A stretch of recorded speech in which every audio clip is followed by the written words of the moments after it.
ಇದು ಅಘನಾಶಿನಿ ನದಿಯ ಮುಖಜ ಭೂಮಿ, ಎಸ್ಚುರಿ ಅಂತ ಏನು ಹೇಳ್ತೀವಿ ಅದು. ಬೇರೆ ಸಮೀಪದ ನದಿಗಳಿಗೆ ಕಂಪೇರ್ ಮಾಡಿದ್ರೆ ಅಘನಾಶಿನಿ ಎಸ್ಚುರಿ ತುಂಬ ವೈಡ್ ವಿಸ್ತಾರವಾದದ್ದು.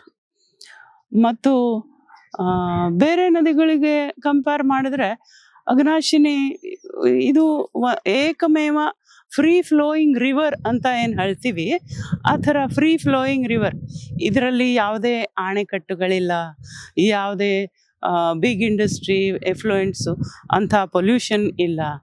ಹಾಗೆ ನಾವೇನೋ ಹೇಳ್ತೀವಲ್ಲ, ಕಾವೇರಿ ಇದು ಕರ್ನಾಟಕದ ಜೀವನದಿ ಅಂತ, ಅದೇ ರೀತಿ ಅಘನಾಶಿನಿ ಇದು ಕುಮಟಾದ ಜೀವನದಿ.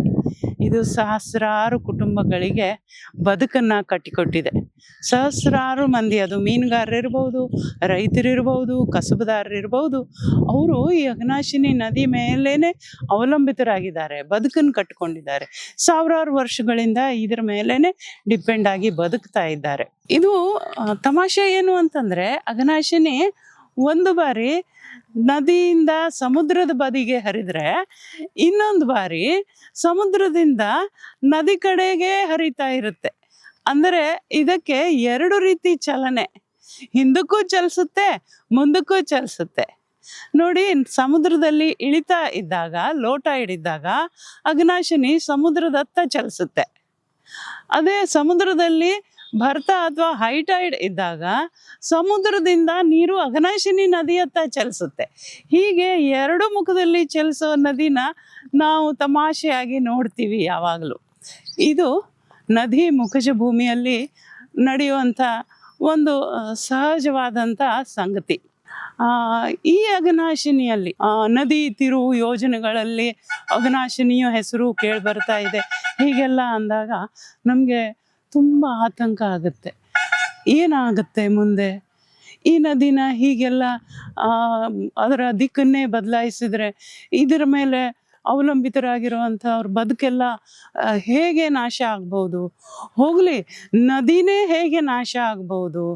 ನದಿಯಲ್ಲಿ ಈಗ ಹರಿತಾ ಇರೋ ಈ ಸಿಹಿ ನೀರೆಲ್ಲ ಹೋಗಿ ಈ ನದಿಯಲ್ಲಿ ತುಂಬ ಉಪ್ಪು ನೀರೇ ತುಂಬಿಕೊಂಡಾಗ ಅಕ್ಕಪಕ್ಕದ ಬಾವಿಗಳಲ್ಲಾಗಲಿ ಅಥವಾ ಬದುಕನ್ನು ಕಟ್ಕೊಂಡವರ ಜನಜೀವನದ ಮೇಲೆ ಇದು ಯಾವ ರೀತಿ ಪರಿಣಾಮ ಬೀರಬಹುದು ಅಂತ ನೆನೆಸ್ಕೊಂಡ್ರೆ ನಮ್ಗೆ ತುಂಬ ಆತಂಕ ಆಗುತ್ತೆ, ಒಂದು ರೀತಿ ಆಘಾತ ಆಗುತ್ತೆ.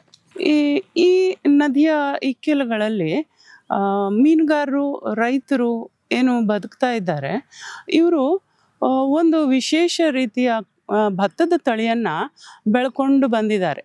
ಅದೇ ಕಗ್ಗ. ಈ ಅಘನಾಶಿನಿ ಎಸ್ಚುರಿಯಲ್ಲಿ ಅಥವಾ ಈ ಮುಖಜ ಭೂಮಿಯಲ್ಲಿ ಅಥವಾ ನದಿಯ ಇಕ್ಕೆಲಗಳಲ್ಲಿ ರೈತರು ಒಂದು ವಿಶೇಷವಾದಂಥ ಭತ್ತದ ತಳಿಯನ್ನು ಬೆಳೆಸ್ಕೊಂಡು ಬಂದಿದ್ದಾರೆ. ನೂರಾರು ವರ್ಷಗಳಿಂದ ಇದನ್ನು ಬೆಳೆಸಿದ್ದಾರೆ, ಉಳಿಸಿದ್ದಾರೆ, ಉಂಡಿದ್ದಾರೆ, ಕರಗಿಸಿದ್ದಾರೆ ಎಲ್ಲ. ಅದೇ ಒಂದು ತಳಿಯ ಹೆಸರು ಕಗ್ಗ ಅಂತ. ಕಗ್ಗ ಇದು ಕನ್ನಡದಲ್ಲಿ ಅರ್ಥೈಸೋದಕ್ಕೆ ಹೋದರೆ ಯಾವುದು ಸುಲಭವಾಗಿ ಕರಗುವುದಿಲ್ಲವೋ ಅದು ಕಗ್ಗ ಅಂತ ಅನ್ಬೋದೇನೋ. ಅದೇ ರೀತಿ ಈ ಕಗ್ಗವನ್ನು ಕರಗಿಸೋದು ಕೇವಲ ಕೆಲವು ಕಮ್ಯುನಿಟಿಗಳಿಗೆ ಮಾತ್ರ ಸಾಧ್ಯವೇನೋ ಅಂತ ನಾನು ಅಂದ್ಕೊಂಡಿದ್ದೀನಿ. ಯಾರು ಮ್ಯಾನ್ಯಲ್ ವರ್ಕ್ ಮಾಡ್ತಾರೋ ಅವ್ರು ಮಾತ್ರ ಕಗ್ಗವನ್ನು ಕರಗಿಸ್ಕೋಬೋದು. ಹಾಗೆ ಈ ಕಗ್ಗವನ್ನು ಬೆಳೆಯುವಂಥ ಇಲ್ಲಿಯ ಒಂದು ಕಮ್ಯುನಿಟಿ ಪಟಗಾರ್ ಕಮ್ಯುನಿಟಿ ಅಥವಾ ಗ್ರಾಮ ಒಕ್ಕಲಿಗರು ಅಂತ ಏನು ಹೇಳ್ತಾರೋ ಅವರು ನೂರಾರು ವರ್ಷಗಳಿಂದ ಈ ಕಗ್ಗವನ್ನು ಬೆಳೆಸ್ಕೊಂಡು ಉಳಿಸ್ಕೊಂಡು ಬಂದಿದ್ದಾರೆ. ಬೆಳೆಗಾರರು ಏನಿದ್ದಾರೆ, ಒಂದು ಸೀಸನ್ನಲ್ಲಿ ಕಗ್ಗ ಬೆಳೆದ ಮೇಲೆ ಈ ಕೊಯ್ಲು ಏನು ಮಾಡ್ತಾರೆ, ಇದರ ಬೆಳೆಯ ವಿಧಾನ ಕೂಡ ತುಂಬ ವಿಶಿಷ್ಟವಾದದ್ದು. ಅವರು ಭೂಮಿಯನ್ನು ಹದಗೊಳಿಸೋದಕ್ಕೆ ಒಂದು ಸಲ ಅಲ್ಲಿ ಹೋಗಿಬಿಟ್ಟು ಭೂಮಿ ಒಂಚೂರು ಹದಗೊಳಿಸಿ ಬರ್ತಾರೆ. ಅದಕ್ಕೆ ಯಾವುದೇ ಗೊಬ್ಬರ ಹಾಕೋ ಅವಶ್ಯಕತೆ ಇಲ್ಲ, ಯಾವುದೇ ಔಷಧಿ ಸಿಂಪಡಿಸೋ ಅವಶ್ಯಕತೆ ಇಲ್ಲ. ಅವರು ಮೊಳಕೆ ಬಂದಂಥ ಈ ಭತ್ತದ ಬೀಜವನ್ನು ಬ್ರಾಡ್ಕಾಸ್ಟ್ ಮಾಡಿ ಬರ್ತಾರೆ. ಹೀಗೆ ಬೆಳೆಯೋದಕ್ಕೆ ಭೂಮಿಗೆ ಸದ್ದುವಾಗಿರುತ್ತೆ, ಮೊಳಕೆ ಬಂದ ಭತ್ತವನ್ನು ಬ್ರಾಡ್ಕಾಸ್ಟ್ ಮಾಡ್ತಾರೆ, ಬಂದು ಬಿಡ್ತಾರೆ. ಇನ್ನು ಅವರು ಆಚೆ ತಿರುಗಿ ನೋಡೋದು ಭತ್ತದ ತೆನೆ ಕುಯ್ಯೋದಕ್ಕೆ ಹೋಗುವಾಗ, ಅಂದರೆ ಹಾರ್ವೆಸ್ಟಿಂಗಿಗೆ ಹೋಗೋದು. ಮಧ್ಯದಲ್ಲಿ ಯಾವುದೇ ರೀತಿಯ ಉಪಚಾರ ಅದಕ್ಕೆ ಅಗತ್ಯ ಇಲ್ಲ. ಇದು ಕಗ್ಗದ ಇನ್ನೊಂದು ವೈಶಿಷ್ಟ್ಯ, ಅಂದರೆ ಝೀರೋ ಇನ್ಪುಟ್ ಬೆಳೆ ಅಂತ ಅನ್ಬೋದು. ಹಾಗೆ ಇದನ್ನ ಉಳಿಸೋದಕ್ಕೆ ಹಲವಾರು ಕಾರಣಗಳಿದ್ದಾವೆ. ನೋಡಿ, ಈಗ ಇಲ್ಲಿ ನೀರು ತುಂಬಿಕೊಂಡಿರೋ ಈ ಭೂಮಿ ಇದೆಯಲ್ಲ, ಇದು ಹಾಗೆ ನೋಡಿದ್ರೆ ಇದು ಕಗ್ಗ ಬೆಳೆಯೋ ಒಂದು ಭತ್ತದ ಗದ್ದೆ ಅಂತ ಹೇಳ್ತೀವಲ್ಲ, ಆ ಜಾಗ. ಭತ್ತದಲ್ಲಿ ಇಲ್ಲಿ ನೀರು ತುಂಬಿಕೊಳ್ಳುತ್ತೆ. ಇಳಿತದ ಸಮಯದಲ್ಲಿ ಈ ನೀರೆಲ್ಲ ಸಮುದ್ರಕ್ಕೆ ಜಾರಿ ಹೋಗುತ್ತೆ.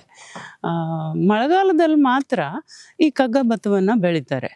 ಯಾಕೆ ಅಂತಂದರೆ ಮಳೆಗಾಲದಲ್ಲಿ ಮಳೆ ನೀರಿನಿಂದ ನೀರಿನ ಉಪ್ಪಿನಾಂಶ ತುಂಬ ಕಡಿಮೆ ಆಗಿರ್ತದೆ. ಆ ಸಮಯದಲ್ಲಿ ಮಾತ್ರ ಈ ಬೆಳೆಯನ್ನು ಬೆಳೆಯೋದಕ್ಕೆ ಸಾಧ್ಯ. ಉಳಿದ ಸಮಯದಲ್ಲಿ ಅವರು ಈ ಭಾಗದಲ್ಲಿ ಮೀನಿನ ಕೃಷಿಯನ್ನು ಮಾಡ್ತಾರೆ. ಕಗ್ಗನೇ ಯಾಕೆ ಬೆಳೀತಾರೆ ಅಂತಂದರೆ, ಇದರ ವೈಶಿಷ್ಟ್ಯ ಏನು ಅಂತಂದರೆ, ಉಪ್ಪಿನ ನೀರಿನಲ್ಲಿಯೂ ಕೂಡ, ಉಪ್ಪಿನಾಂಶ ಇರೋ ಮಣ್ಣಿನಲ್ಲಿಯೂ ಕೂಡ ಕಗ್ಗ ಭತ್ತ ಬೆಳಿಬಹುದು. ಬೇರೆ ಯಾವುದೇ ಭತ್ತದ ವೆರೈಟಿ ಇಂಥ ಭೂಮಿಯಲ್ಲಿ ಬೆಳೆಯೋದಕ್ಕೆ ಸಾಧ್ಯ ಇಲ್ಲ. ಆದ್ದರಿಂದ ತಲೆಮಾರುಗಳಿಂದ ಇಲ್ಲಿಯ ರೈತರು ಈ ಕಗ್ಗವನ್ನು ಈ ಗಜನಿ ಭೂಮಿಯಲ್ಲಿ ಬೆಳೆಸ್ಕೊಂಡು ಬಂದಿದ್ದಾರೆ. ಅದು ಕೇವಲ ಉಪ್ಪಿನಾಂಶವನ್ನಷ್ಟೇ ಅಲ್ಲ, ಈ ನೆರೆ ಬಂದಾಗ ಒಂದು ವಾರದ ಮಟ್ಟಿಗೆ ನೆರೆಯಲ್ಲಿ ಮುಳುಗಿದ್ರೂ ಕೂಡ ಕಗ್ಗ ಭತ್ತದ ಸಸಿಗಳು ಸಾಯಲ್ಲ ಅನ್ನೋದು ಇನ್ನೊಂದು ವೈಶಿಷ್ಟ್ಯ ಅದರದು. ಹಾಗಾಗಿ ಸಲಾನಿಟಿಗೂ ಮತ್ತು ಸಬ್ಮರ್ಜೆನ್ಸಿಗೂ ಟಾಲರೆಂಟ್ ಆಗಿರೋ ಈ ಕಗ್ಗ ಭತ್ತ ಒಂದು ವಿಶೇಷ ತಳಿ. ಇಂಥದ್ದೊಂದು ತಳಿಯನ್ನು ಮತ್ತೆ ಹುಟ್ಟಿಸಬೇಕು ಅಂತಂದರೆ ಬಹುಶಃ ವಿಜ್ಞಾನಿಗಳು ವರ್ಷಗಟ್ಟಲೆ ಕಾಯಬೇಕಾಗ್ಬೋದು. ಆದರೆ ಇಲ್ಲಿರೋ ಈ ಕಗ್ಗ ಭತ್ತವನ್ನು ಉಳಿಸೋದ್ರಿಂದ ಇಂಥ ಒಂದು ವೈಶಿಷ್ಟ್ಯವನ್ನು ಅಥವಾ ಈ ಒಂದು ಅಪೂರ್ವ ಜೀನ್ಸನ್ನು ನಾವು ಉಳಿಸ್ಕೊಂಡು ಹೋಗ್ಬೋದು ಅನ್ನೋದು ಒಂದು ಆಶಾ ಭಾವನೆ ನಂದು. ಆದ್ದರಿಂದ ಕಗ್ಗವನ್ನು ಸಾಂಪ್ರದಾಯಿಕವಾಗಿ ಏನು ಬೆಳೀತಾ ಇದ್ದಾರೆ ಅದನ್ನು ಮುಂದಿನ ತಲೆಮಾರುಗಳು ಕೂಡ ಮುಂದುವರಿಸಬೇಕು ಮತ್ತು ಇದನ್ನು ಉಳಿಸ್ಬೇಕು ಅನ್ನೋದು ನನ್ನ ಆಶಯ. ಅದೇ ರೀತಿ ಈ ಕಗ್ಗ ಬೆಳೆಯನ್ನು ಹಾರ್ವೆಸ್ಟ್ ಮಾಡಿದ ನಂತರ ಇದೇ ಭೂಮಿಯಲ್ಲಿ ಅವರು ಈ ಫಿಶ್ ಕಲ್ಚರ್ ಅಥವಾ ಮೀನಿನ ಕೃಷಿಯನ್ನು ಮಾಡ್ತಾರೆ. ಈ ಕೃಷಿ ಯಾವುದೇ ಆರ್ಟಿಫಿಷಿಯಲ್ ಕೃಷಿ ಅಲ್ಲ, ಇದು ಕೂಡ ನೈಸರ್ಗಿಕ ಕೃಷಿ. ಈ ಉಬ್ಬರದ ಸಮಯದಲ್ಲಿ ನೀರೇನು ಈ ಗದ್ದೆಗಳಲ್ಲಿ ತುಂಬಿಕೊಳ್ಳುತ್ತದೋ ಅದನ್ನು ಅವರು ಸ್ಲೂಯಿಸ್ ಗೇಟ್ಗಳನ್ನು ಬಂದ್ ಮಾಡಿಬಿಟ್ಟು ನೀರನ್ನು ಇಲ್ಲಿಯೇ ಉಳಿಸ್ಕೊತಾರೆ. ಆ ನೀರಲ್ಲಿ ಸಹಜವಾಗೇ ಬಂದಿರುವಂಥ ಮೀನಿನ ಮರಿಗಳು ಕಗ್ಗ ಭತ್ತ ಕೊಯ್ಲು ಆದಮೇಲೆ ಉಳಿದಿರುವಂಥ ಈ ಡೆಬ್ರಿ ಏನಿದೆ ಅದು ನೀರಲ್ಲಿ ಕರಗಿ ಗೊಬ್ಬರವಾಗಿ ಅದೇ ಇವಕ್ಕೆ ಈ ಮೀನಿನ ಮರಿಗಳಿಗೆ ಆಹಾರವಾಗಿ ಪರಿಣಮಿಸುತ್ತೆ. ಇದೇ ಆಹಾರವನ್ನು ತಿಂದು ಪುಷ್ಟಿಗೊಂಡ ಮೀನಿನ ಮರಿಗಳು ಇಲ್ಲಿ ಯಥೇಚ್ಛವಾಗಿ ಬೆಳಿತಾವೆ. ಮತ್ತು ಇವು ಬೆಳೆದ ನಂತರ ಸ್ಲೂಯಿಸ್ ಗೇಟ್ಗಳಿಗೆ ಅವರು ನೆಟ್ಟನ್ನು ಕಟ್ಬಿಟ್ಟು ಈ ಮೀನನ್ನು ಈ ಅಮಾವಾಸ್ಯೆ ಮತ್ತು ಹುಣ್ಣಿಮೆಯ 4 ದಿನ ಮುಂಚೆ ಮತ್ತು 4 ದಿನ ನಂತರದ ದಿವಸಗಳಲ್ಲಿ ಹಾರ್ವೆಸ್ಟ್ ಮಾಡ್ತಾರೆ. ಹೀಗೆ ಈ ನೈಸರ್ಗಿಕ ಮೀನಿನ ಕೃಷಿ ಕೂಡ ರೈತರಿಗೆ ಸಾಕಷ್ಟು ಪ್ರಮಾಣದಲ್ಲಿ ಆದಾಯವನ್ನು ತಂದುಕೊಡ್ತಾ ಇದೆ. ಹಾಗೆ ನೋಡಿದರೆ 4 ತಿಂಗಳು ಭತ್ತವನ್ನು ಬೆಳೆದರೆ 8 ತಿಂಗಳು ಅವರು ಮೀನಿನ ಕೃಷಿಯನ್ನೇ ಮಾಡಿಕೊಂಡು ತಮ್ಮ ಆದಾಯವನ್ನು ಸುಧಾರಿಸ್ಕೊಂಡಿದ್ದಾರೆ. ಹೀಗೆ ಈ 12 ತಿಂಗಳು ಆದಾಯವನ್ನು ಒದಗಿಸುವಂಥ ಈ ಭೂಮಿ, ಕೃಷಿ ಭೂಮಿ ಅಥವಾ ಈ ನದಿಯ ಮುಖಜ ಭೂಮಿ ಉತ್ಪನ್ನದ ದೃಷ್ಟಿಯಿಂದ ನೋಡಿದ್ರೆ ಯಾವತ್ತು ಬಹುಪಯೋಗಿ ಮತ್ತು ಇದು ರೈತರಿಗೆ ಸದಾ ಒಂದು ಬೆನ್ನೆಲುಬಾಗಿ ನಿಂತಿದೆ. ಅವರ ಆದಾಯಕ್ಕೆ ಯಾವತ್ತೂ ಕೊರತೆ ಇಲ್ಲ, ಕುಂದಿಲ್ಲ. ಅದನ್ನು ಬಳಸ್ಕೊಳ್ಳೋ ರೀತಿಯಲ್ಲಿದೆ. ಹೆಚ್ಚಾಗಿ ರೈತರು ಈ ಮೀನಿನ ಕೃಷಿಯನ್ನು ಮಾಡೋ ಸೀಸನ್ನಲ್ಲಿ ಇದನ್ನು ಯಾರು ಕೊಂಡ್ಕೊಳ್ತಾರೋ ಅವರಿಗೆ ಆಕ್ಷನ್ನಲ್ಲಿ ನೀಡಿಬಿಡ್ತಾರೆ. ಸುಮಾರು 70, 80, 90 ಲಕ್ಷದಿಂದ 1 ಕೋಟಿಯವರೆಗೆ ಆಕ್ಷನ್ನಲ್ಲಿ ಈ ಭೂಮಿಗಳು ಹೋಗ್ತವೆ. ಮತ್ತು ಅವರು ಮೀನನ್ನು ಕೃಷಿಯನ್ನು ಮಾಡಿ ಮೀನಿನ ಆದಾಯವನ್ನು ಪಡ್ಕೊಂಡು ಈ ಆದಾಯ ಅವರೇನು ಆಕ್ಷನ್ನಲ್ಲಿ ಬಂದ ಆದಾಯ ಏನಿದೆ ಈ ಸಂಬಂಧಪಟ್ಟ ರೈತರು, ಈ ಭೂಮಿಯಲ್ಲಿ ಎಷ್ಟು ಮಂದಿ ರೈತರಿದ್ದಾರೋ ಅವರ ಕೃಷಿ ಭೂಮಿಯ ಅನುಪಾತಕ್ಕೆ ಅನುಗುಣವಾಗಿ ಇದನ್ನು ಹಂಚ್ಕೊಳ್ತಾರೆ. ಹಾಗಾಗಿ ಇದು ರೈತರಿಗೆ ಇದನ್ನು ಬಿಟ್ಟು ಬೇರೆ ಕಡೆ ನೋಡುವ ಅವಶ್ಯಕತೆ ಇಲ್ಲ. ಬೆಳೆಯೋ ಮೀನು ಕೂಡ ನೈಸರ್ಗಿಕವಾಗಿ ಬೆಳೆಯೋ ಸಲುವಾಗಿ ತುಂಬ ರುಚಿಯಾಗೂ ಇರ್ತವೆ, ಆರೋಗ್ಯಕರವಾಗೂ ಇರ್ತವೆ ಅನ್ನೋದು ಎಲ್ಲರ ನಂಬಿಕೆ. ಅದನ್ನೇ ನೆಚ್ಚಿಕೊಂಡು ರೈತರು ಬದುಕನ್ನು ಕಟ್ಕೊಂಡಿದ್ದಾರೆ.